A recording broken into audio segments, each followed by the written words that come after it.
Don't mind me just getting chased by some titans right now. But hey, yeah, I'm here to make the follow-up video I was promised to. There's gonna be some chapters, gonna be quick little stuff going. Oh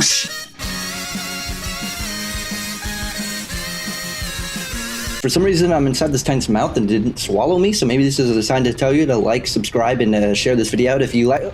Okay, let's be real here. Did I really think the end of Attack on Titan was bad? No, and that's not what my last video was supposed to be about. So if you guys thought that, I'm sorry. I was just doing a little bit of critiquing. Now, was some of my critiquing justified? Absolutely not, but there were still a couple things in there where I feel like I got right, but I could admit where I got stuff wrong. I kind of let the ending sit with me a little bit, and my mind's a lot more clear, and I could be a bit more concise on what I'm talking about. I'm gonna chapter this out if I can to make it a bit more digestible, but I'm just gonna talk about some stuff that I saw complaints about and just try to justify them a bit. May not be perfect since the show is convoluted, but here we go!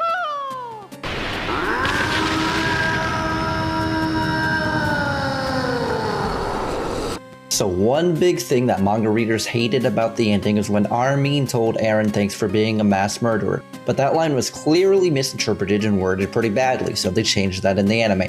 But within those scenes, you could see Eren crying, saying that he left Mikasa and wanted to live life with his friends, much like any normal person would, mind you.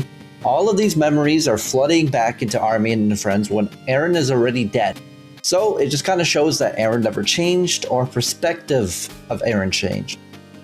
But not just for us, for his friends. That's what Eren wanted. He wanted them, and us, to hate him. While some of us more or less became Jaegerists, there were some of us who felt disgusted with his actions, much like Eren's friends who also felt the same. There was some hesitation there, some disgust, but also, we kind of like him because Eren is the MC after all. I just feel that the reason why they showed these scenes at the same time that Eren's friends also saw them was to emphasize a point. For us to feel the same way as Eren's friends, to show that Eren was always that scared little boy who just went into violence. It's in his nature. Remember when Eren was saying sorry to that boy Ramsey? His goal was to make his friends heroes in the history books, everyone to like them, to change the future, to show that the people of paradise aren't all just monsters.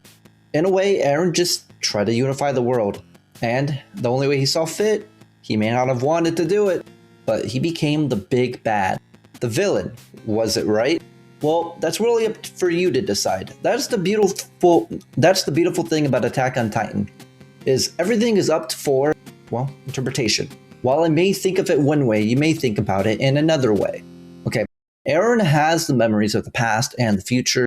It just realized that the only way to hit his goal, his freedom, was that. Did he achieve it in a way? Yes. But it only lasted so long, as war broke out once again and the memory of those war heroes were gone, and thus the cycle continued. Was it really worth it? If I lose and all, slip and fall, I never look away.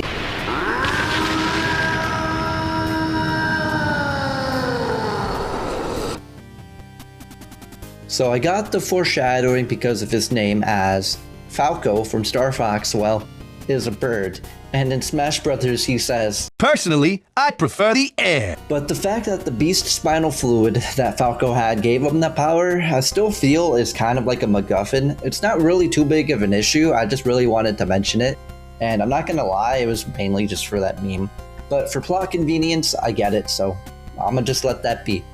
But in my last video, I also talked about how Falco and Annie got there and they were getting their butts kicked, and how Armin woke up Zeke and got everyone else to wake up as well, and how them helping was just kind of dumb. It was kind of plot armor-ish, and I still do think that a little bit, but I thought about it more. Zeke was broken, all these people were broken, cursed by Ymir, and Armin, who's clearly not really into his Titan side, he hated it. In fact, he rarely ever used it. He only did it when it was absolutely necessary. And, well, yeah, he was cursed, but he still had that hope in him at the time, and just, he talked no jutsu'd it, basically. It's kind of an anime trope, but in the whole grand of scheme of things, I think it's alright.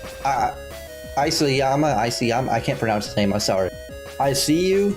The rumbling stopping, though, when Zeke died, though. Could someone tell me why the rumbling stopped when Zeke died in the comments?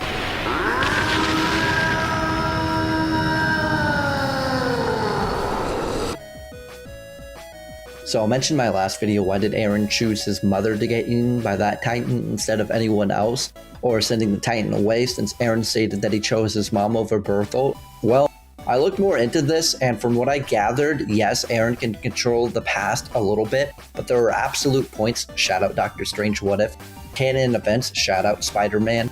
Now, there are some events that must happen, essentially is what I'm saying. So Eren's mom was destined to get eaten. It was fate. The only thing Eren can do is slightly influence things. So his mom may have been eaten at a later point or at a different time. I said the same thing. Anyway, point being, he changed it right then and there. So that being said, he manipulated everything to the best of his ability. It's within Eren's nature to cause violence and end 80% of the population. He shifted his hate from the Titans to, well, basically everyone. Eren wanted freedom. This was his freedom.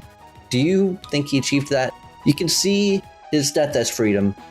His freedom of choice to turn his friends to heroes as his freedom. The curse finally lifted for everyone else as his freedom. Was that it? What is his freedom? Again, this is what's so beautiful about Attack on Titan. You can interpret things in many different ways. Here's a fun little thing to think about. You know how Eren has that millipede in his head when he's in his Founding Titan mode and stuff?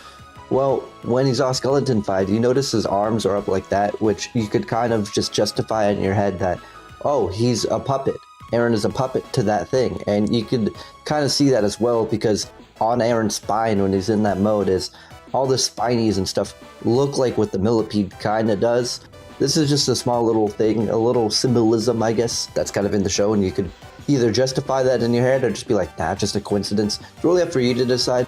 Again, you can interpret the show in any way. I just thought that was something interesting and beautiful to bring up, so I was like, hey guys, let's put that in your head. Anyway, moving on.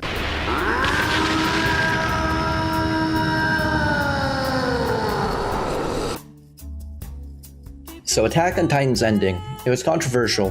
I definitely could say a lot more, so if you have any questions or anything that you just want to bring up, say it in the comments to discuss. I'll, try to answer when I can or if you're obligated to. But at first look, I did not necessarily think that the Attack on Titan ending was bad. I still have some critiques, but overall, I'm just much more satisfied and think of it as a masterpiece. It's something, it's something you for sure have to sit and ingest for a little bit. The ending was very convoluted and confusing, so if you still don't get it, look into it a bit more, think about it, sit on it. Like I said, just leave some comments, I'll see what I can do. I'm just glad that Attack on Titan didn't get like a super happy ending. That would have kind of ruined all the nuance and mystery within the themes of the show. Just, again, a lot of it is within your head, your interpretation. This ending was very thought-provoking, and I just think that that is truly something. To think all of this just because Ymir let the pigs out. Who let the pigs out? You.